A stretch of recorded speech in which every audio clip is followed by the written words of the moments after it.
पहली वीडियो में मैंने आप लोगों को बताया था कि महाकालेश्वर धाम के आज हमने दर्शन किए, उसके अगले दिन हमने दर्शन किए ओमकारेश्वर महादेव के।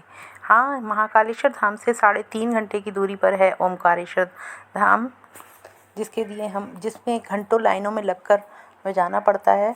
लेकिन गर्मी की वजह से यहाँ भीड़ कम थी और हमारे दर्शन फटाफट आधे घंटे में हमने दर्शन कर लिए। और फिर हमने ओमकारेश्वर महाराज के दर्शन करने के बाद ममलेश्वर ज्योतिर्लिंग के भी दर्शन करने के लिए हम उनके सामने ही ममलेश्वर धाम है, तो उसके लिए ज़्यादा नहीं चलना पड़ता। केवल एक बोटिंग राइड के माध्यम से हम दूसरी तरफ चले गए ममलेश्वर ज्योतिर्लिंग की तरफ। यहाँ देखिए, यहाँ पर जाने के लिए बहुत सुंदर घाट बना हुआ है और बोटिंग के जरिए आप दूसरी तरफ जा सकते हैं।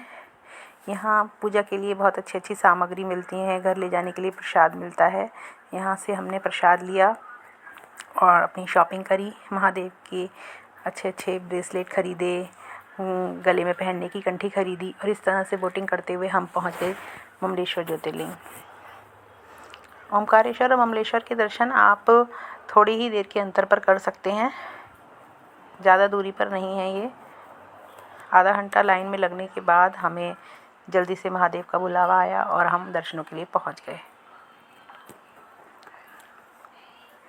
गर्मी होने की वजह से भीड़ कम थी, लेकिन फिर भी काफ़ी भीड़ है। आप लोग यहाँ देख सकते हैं, भक्तों में कोई कमी नहीं है, भक्तों के उत्साह में कोई कमी नहीं है। और यहाँ शिव जी के जयकारे लगाते हुए हम पहुँच गए हैं उनके धाम। यहाँ हमने जी भर के शिव जी का दर्शन किया और दर्शन करने के बाद तो आप समझिए कि जैसे बिल्कुल थकान ही उतर गई हमारी। शिव जी को देखते ही सारी थकान, सारी गर्मी पता ही नहीं चला कि हम तपती हुई अप्रैल की गर्मी में दर्शन के लिए गए हैं। अप्रैल का महीना बिल्कुल तप रहा है, सूरज बिल्कुल सर पे है, लेकिन भक्तों का जोश बिल्कुल चरम पे है, जिसने गर्मी को मात दे रखी है। ये देखिए, भक्तों की लाइन लगी हुई है, लेकिन उत्साह में उनकी कोई कमी नहीं है। शिव जी के जयकारे लगाते हुए आगे बढ़ते जा रहे हैं।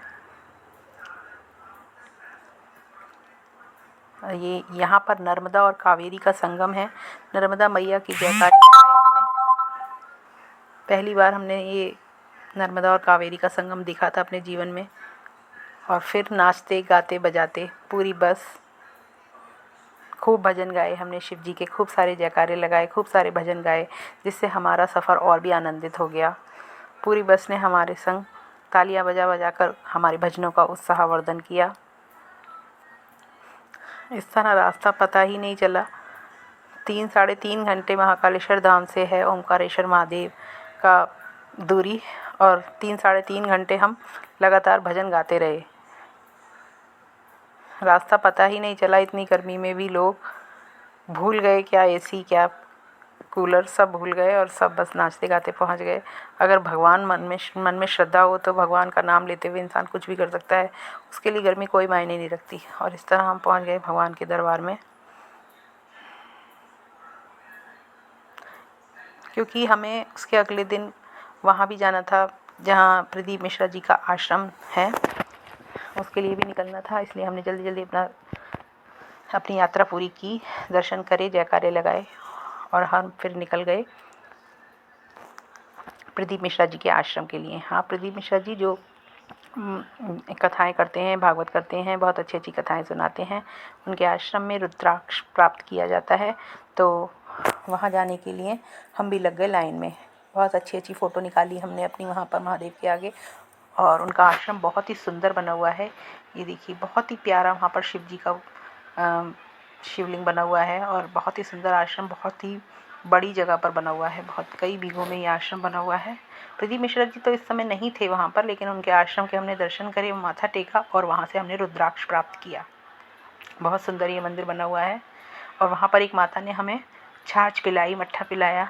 हमने उनके संग अपनी सेल्फी निकाली और नृत्य किया और शिव जी को प्रसन्न किया। कहते हैं शिव जी अपने भक्तों पर बहुत जल्दी ही रीझ जाते हैं, इसलिए उन्हें भोलेनाथ कहते हैं। तो बस उन्हें मनाने के लिए हमने भी उनके आगे थोड़ा सा शिव नृत्य करा, जिससे वो प्रसन्न हो और हम भी प्रसन्न हो जाएं उन्हें प्रसन्न देखकर। इस तरह से कर हमने अपनी यात्रा पूरी करी। अगर आप लोग भी महाकालेश्वर धाम जाने की यात्रा करना चाहते हैं तो आप कर सकते हैं, बहुत आनंदित होंगे।